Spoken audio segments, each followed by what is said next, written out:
अभी जो इंडियन रुपये की हालत है ना, 100 रुपये के ऊपर भी जा सकता है और एक बहुत बड़ा क्राइसिस भी हमको देखने को मिल सकता है। जिस तरह की सिचुएशन हो रही है आज की वीडियो में मैं एक्सप्लेन करूंगा, आप देखना। बिटकॉइन के बारे में भी हम बात करेंगे, लेकिन पहले इंडियन रुपये के बारे में हम बात करते हैं। 2026 को आप देख लो। 2026 में दुनिया में जितनी भी करेंसी हैं, जितनी भी कंट्री की करेंसी है, उन सारी करेंसीज में से सबसे बुरा परफॉर्मेंस कौन सी करेंसी ने किया है? वो है इंडियन रुपी, जो 5 से 6% गिर गया है।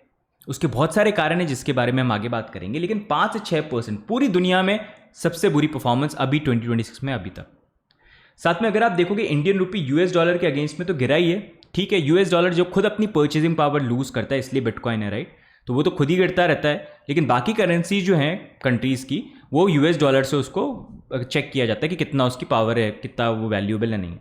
उसमें भी इंडियन रुपी जो है वो गिर तो रहा था, लेकिन शॉकिंग चीज़ यहाँ पर ये है कि इंडिया की जो नेबरिंग कंट्रीज़ है, जिसके अगेंस्ट में इंडियन रुपीज़ ने हमेशा अच्छा परफॉर्म किया है, चाहे वो पाकिस्तान हो गया, चाहे बांग्लादेश हो गया, चाहे श्रीलंका हो गया, उसके अगेंस्ट में जनवरी 2025 से 10% से ज़्यादा डाउन इंडियन रुपी यहाँ पर हो गया। ये एक बहुत बड़ा रेड अलार्म है।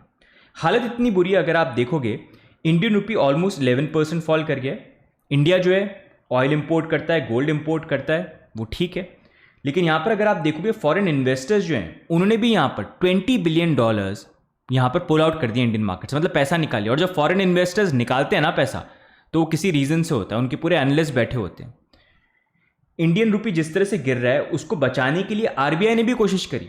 आरबीआई ने यहाँ पर around $12 billion worth of USD जो है वो यहाँ पर डंप किए कि भाई आईएनआर को स्टेबल करें, लेकिन उसके बाद भी मतलब वो ऑप्शंस अपने देख रहे हैं, कुछ हो ही नहीं रहा है। इसी कारण से अगर आप देखोगे ना, प्राइम मिनिस्टर ने खुद आके यहाँ पर बोला कि भाई आप ऑयल जो है, ऑयल गोल्ड हो गया, जो हम काफ़ी इंपोर्ट करते हैं, उसको बाय मत करो 1 साल तक के लिए, फॉरेन ट्रिप मत करो, आप कुकिंग ऑयल कम यूज़ करो, ऑयल गैस मत यूज़ करो। ये सारे रिक्वेस्ट उन्होंने यहाँ पर करे।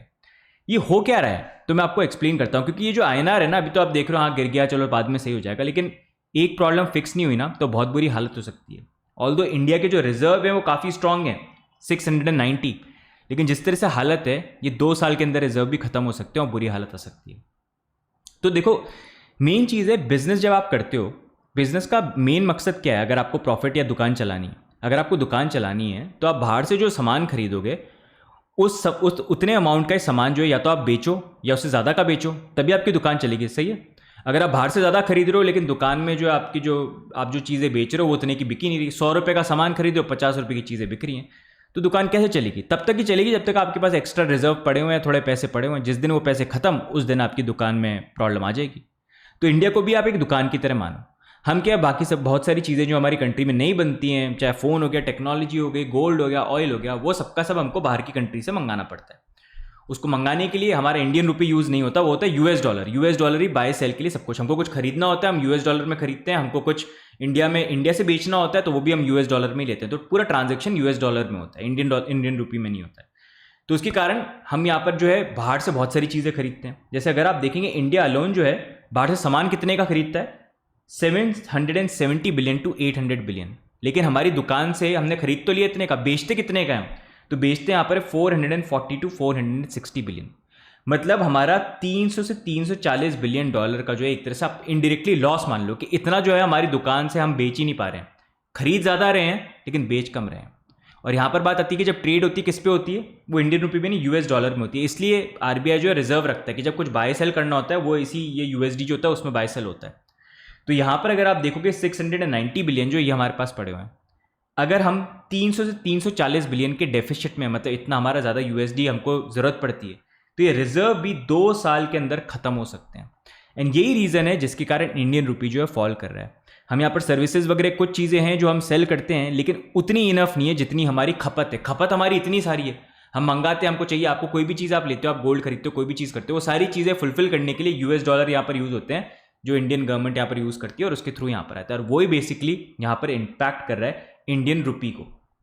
अगर आप देखोगे इंडिया के अंदर भी मेन प्रॉब्लम क्या है, हमारी जो प्रोडक्ट्स हमारी डेली लाइफ के अंदर इतने इंपॉर्टेंट प्रोडक्ट्स है कि हमको बाहर से मंगाने पड़ते हैं। आप लैपटॉप देख लो, कंप्यूटर देख लो, सब कुछ, जितनी चीज़ें हम यूज़ करते हैं इलेक्ट्रॉनिक, सब कुछ बाहर की है। तो बाहर की कंट्री की, बाहर की कंट्री में बनते हैं, तो ऑफकोर्स हम बाहर की चीज़ें खरीद रहे हैं, उनके प्रोडक्ट्स हम खरीद रहे हैं, अपने इंडिया कुछ है ही नहीं। अब यहीं पर अगर आप देखोगे, बाद में ऑयल भी यहाँ पर हो गया, जहाँ पर अगर आप ऑयल देखोगे तो ऑयल इंडिया यहाँ पर जो है 80 to 90% जो ऑयल है वो बाहर से इंपोर्ट करता है। और ऑयल सिर्फ गाड़ी में नहीं डलता है, आप जो चीज़ें यूज़ कर रहे हो ना, इन चीज़ों को भी बनाने के लिए कुछ ना कुछ ऑयल का कंपोनेंट यहाँ पर यूज़ हुआ है, तब वो आपके पास यहाँ पर है। साथ में गोल्ड अगर आप देखोगे इंडिया में कल्चर है काफ़ी टाइम से, तो गोल्ड जो इतना बनाते नहीं उससे ज़्यादा का जो है हम यहाँ पर इम्पोर्ट करते हैं। तो उस कारण से क्या है कि और इंडिया जो हम एक्सपोर्ट क्या करते हैं, कुछ प्रोडक्ट्स वगैरह यहाँ पर हो गए, ठीक है, फार्मास्यूटिकल वगैरह हो गए, फार्म्स वगैरह कुछ प्रोडक्ट्स यहाँ पर हो गए, लेकिन मेजरली हमारा यहाँ पर आईटी सर्विस का आउटफ्लो है। मतलब हम आईटी सर्विस प्रोवाइड करते हैं, मतलब हम दिहाड़ी पे लोगों को देते हैं। कहीं पर कंस्ट्रक्शन करना है, कहीं पर कुछ करना है तो हमारी तरफ से लोग जाते हैं। आईटी का सर्विस कुछ प्रोवाइड करना है तो हम दिहाड़ी पे लोग दे देते हैं। हम ये सारा वर्कफोर्स का काम करते हैं।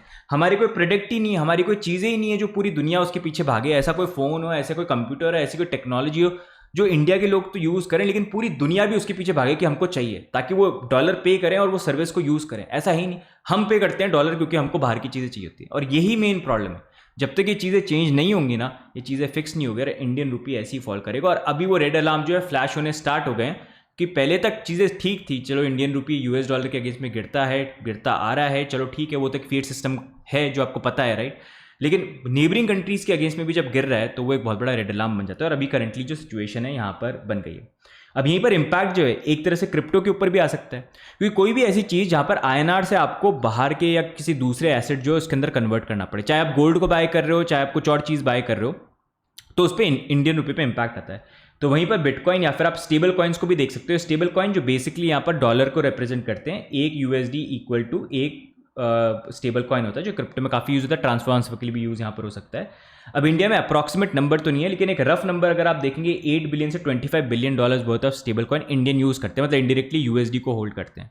तो जब वो होल्ड करते हैं तो आईएनआर के लिए अच्छा नहीं, क्योंकि आईएनआर को छोड़ के वो यूएसडी को बाय कर रहे हैं। तो इसी कारण से अगर आप देखेंगे आरबीआई गवर्नर स्टार्टिंग से बोल रखे हैं कि इंडिया के लिए, इंडियन रुपी के लिए अच्छा नहीं है अगर लोग जो स्टेबल कॉइन जो है उसको यहाँ पर बाय करें और होल्ड करें।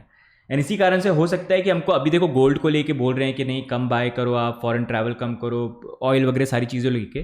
क्रिप्टो जो स्टार्टिंग से अगर आप देखेंगे इंडिया का किस तरह का स्टांस रहा है, उसको लेके भी कुछ रिस्ट्रिक्टिव मेजर्स जो हैं या इनडायरेक्टली इस तरह के कुछ लॉज आए जो क्रिप्टो को बाय करना थोड़ा सा और हार्ड बना दे। जैसे अभी जो हमारे क्रिप्टो टैक्सेस लगे हुए हैं, तो वो भी पॉसिबिलिटी यहाँ पर बहुत ज़्यादा हो सकती है। तो इसी कारण से अभी करंटली मैं बोल रहा हूँ ये जो सिचुएशन है ना, जिस तरह से आईएनआर फॉल कर रहा है, जिसमें कुछ टाइम पहले देख रहा था कुछ लोग वीडियो बना रहे थे $1 जो है ना 3 रुपये के बराबर हो जाएगा। भाई तब होगा ना कि जब यार हमारी जो दुकान है वो ज़्यादा सामान बेचेगी, जितना हम खरीदते हैं उससे ज़्यादा। आप कैसे बिजनेस चला लोगे जब आप सामान खरीद रहे हो 100 रुपये का, बेच रहे हो 50-70 रुपये का? आपका कैसे आपका बिजनेस चल जाएगा?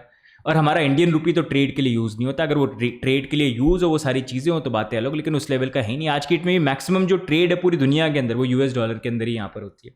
तो इसी कारण से एक बहुत बड़ा एक ये रेड अलार्म है। एंड इसमें ज़रूरी है कि ये चीज़ें फिक्स हों, और ये चीज़ें फिक्स तभी होंगी जब हमारे इंडिया के अंदर ऐसे प्रोडक्ट बनेंगे जो पूरी दुनिया में हम सप्लाई करें, रेदर देन बाहर के प्रोडक्ट जो हम पूरे टाइम उसके पीछे भागते रहें कि हमको चाहिए, जो करंटली इंडिया के अंदर सिचुएशन चल रही है। हमारी कंट्री जो है ना, एक्चुअली में अगर हम देखोगे, हम वर्ल्ड में बेचते क्या, हम दिहाड़ी बेचते हैं, आईटी सर्विसेज, ये सारी सर्विसेज। हम वर्कफोर्स कंट्री हैं, हम इनोवेटर, प्रोडक्ट डेवलपर, हम प्रोडक्ट सप्लायर, बड़ी बड़ी चीज़ें या फिर नेचुरल रिसोर्सेज, इन सारी चीज़ों में आगे नहीं है। नेचुरल रिसोर्सेज तो चलो ठीक है, एक चीज़ है, उसमें आप जो है उतना ही आप बेच सकते हो, लेकिन प्रोडक्ट्स और बाकी सारी डेवलपमेंट के अंदर इन सारी चीज़ों में इनोवेशन, इसमें तो अच्छा हम कर सकते हैं। तो वही बेसिकली यहाँ पर एक चीज़ है। तो this is something that I wanted to share, आपकी भी व्यू पॉइंट इसके ऊपर शेयर करना, क्योंकि मैं इन सारी चीज़ों को देख रहा था। आई थॉट आप लोगों से मैं शेयर करूं, क्योंकि I find this very alarming कि जिस तरह से भी करंटली सिचुएशन चल रही है, अगर ये फिक्स नहीं हुई, फॉरेन इन्वेस्टमेंट ही पुल आउट हो रहे हैं यहाँ पर आप देखो।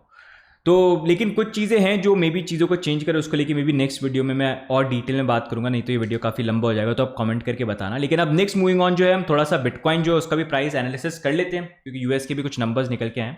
तो करंटली अगर आप देखोगे लास्ट वीडियो अपडेट के अंदर मैंने बात करी थी कि बिटकॉइन की प्राइस जो है यहाँ पर $83,000 जा सकती है, लेकिन ओवरऑल फिर हम 76 से $79,000 पे आ सकते हैं। उसी अकॉर्डिंग बिटकॉइन की प्राइस जो है यहाँ पर $82,400 तक चली गई थी, जहाँ पर 200 डेली मूविंग एवरेज तो रेजिस्टेंस हमारा था, और तब से हम फॉल करके यहाँ पर अभी 79,000 या 79 से थोड़ा नीचे यहाँ पर आ गए, जहाँ पर 20 डेली मूविंग एवरेज है। मूवमेंट वाइज अगर मैं अभी बात करूं तो currently long and short ratio में लॉन्ग थोड़े से कम हुए हैं, funding rate is overall okay. तो यहाँ पर प्राइस वाइज जो मूवमेंट मैं एक्सपेक्ट कर सकता हूँ कि प्राइस थोड़ा सा मूव करेगी, तो हम यहाँ पर $81,000 तक जा सकते हैं, और उसके बाद फिर से जो हमको करेक्शन जो है वो यहाँ पर पॉसिबली देखने को मिल सकता है। यहाँ पर 76 से $79,000 का लेवल हो सकता है। प्रीवियसली जैसे मैंने बात करी थी, जो पैटर्न बन रहा है, ये पैटर्न ऐसा अच्छा अभी नहीं है, लोअर लेवल यहाँ पर हम जा सकते हैं, लेकिन ये ट्रेड पर्सपेक्टिव से बोल रहा हूँ। अभी भी बिटकॉइन अगर आपको बाय करना है तो देखो बॉटम का हर कोई वेट करता है, लेकिन बाय बहुत कम लोग कर पाते, मतलब ना के बराबर ही कर पाते हैं, बाद में फोमो में बाय करते हैं। उससे बेटर रेंज देख सकते हैं। मेरे अकॉर्डिंग रेंज जो है $50,000 to $70,000 है, based on lot of factors जो मैं बार बार आपसे शेयर कर रहा हूँ, इसलिए कीप ऑन रिमाइंडिंग ताकि आप भूल नहीं जाओ उस चीज़ को। तो $50,000 to $70,000 एक अच्छा DCA का रेंज यहाँ पर हो सकता है अगर आपको बाय करना है। लेकिन ट्रेड पर्सपेक्टिव से हाँ, आप उसको ट्रेड कर सकते हो, मार्केट ऊपर जाए नीचे जाए, लोअर लेवल अगर यहाँ पर आते हैं तो वो भी आपके लिए अपॉर्चुनिटी बन जाएगी। You can plan it right. तो उस अकॉर्डिंग करंटली मार्केट पे चल रहा है। बाकी दूसरा अगर हम बात करें, इकोनॉमिकली भी सिचुएशन अच्छी नहीं है, क्योंकि एक चीज़ जो काफ़ी इंपैक्ट करके इनफैक्ट इंडियन रुपी के लिए भी, फॉरेन इन्वेस्टमेंट के लिए भी अच्छा रहेगा, वो ये कि यूएस का फेडरल रिजर्व इंटरेस्ट रेट को कम करे, क्योंकि अभी हायर इंटरेस्ट रेट दे रहे हैं। बैंक जो है पैसा इकोनॉमिकली पब्लिक में पुश आउट करने से ज़्यादा फेडरल रिजर्व के पास रखना पसंद कर रहे हैं।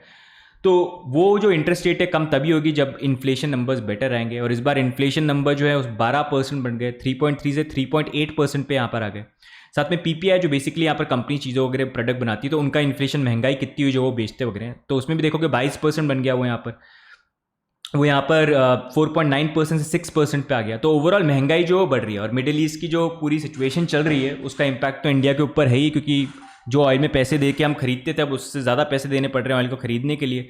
हर जगह पे इम्पैक्ट वो कर रहा है। साथ में ये US के अंदर भी इम्पैक्ट जो है इस चीज़ का यहाँ पर आ रहा है। तो अभी जो जून के अंदर नए फेडरल रिजर्व के चेयरमैन आएंगे, प्रॉबिलिटी बहुत ज़्यादा है कि इंटरेस्ट रेट अभी के लिए वो राइज नहीं करेंगे। एंड ये जो ओवरऑल सिचुएशन है ना करंटली, ये शो कर रहा है कि अभी हम बहुत फ्रजाइल एक सिचुएशन पे हैं। मतलब red alarms are already alarming, बस ये है कि कुछ ना कुछ एक दिन होगा और एकदम से बहुत बड़ा कोलैप्स हमको देखने को मिल सकता है, जिस तरह से करंटली एक सिचुएशन चल रही है। मतलब हम बस एक कांच के गिलास के ऊपर खड़े हुए हैं जिसमें 1-2 क्रैक ऑलरेडी लगे हुए हैं, लेकिन अभी तक टिका हुआ है किसी तरह से टेप वेप लगा के। जिस दिन टूटा तो वो एकदम से टूटेगा। तो this is the overall market update which I wanted to share with you. बाकी आपके क्या व्यू पॉइंट्स है गाइस, शेयर कर देना आप मार्केट को लेके, बिटकॉइन को लेके आपको क्या लगता है, INR को लेके आपके क्या व्यू पॉइंट्स है। बाकी अगर वीडियो अच्छा लगा तो लाइक कर देना, सब्सक्राइब कर लेना टू स्टे अपडेटेड। बाकी साथ में थोड़ा सा मैं शिलिंग भी आपके साथ कर लेता हूं जो मैं करना भूल गया। सबसे पहले अगर आपने सब्सक्राइब नहीं कर रखा है, फिर से बोल देता हूं, तो अब तो कर ही लो, सब्सक्राइब कर लेना, नोटिफिकेशन बेल को ऑन कर लो।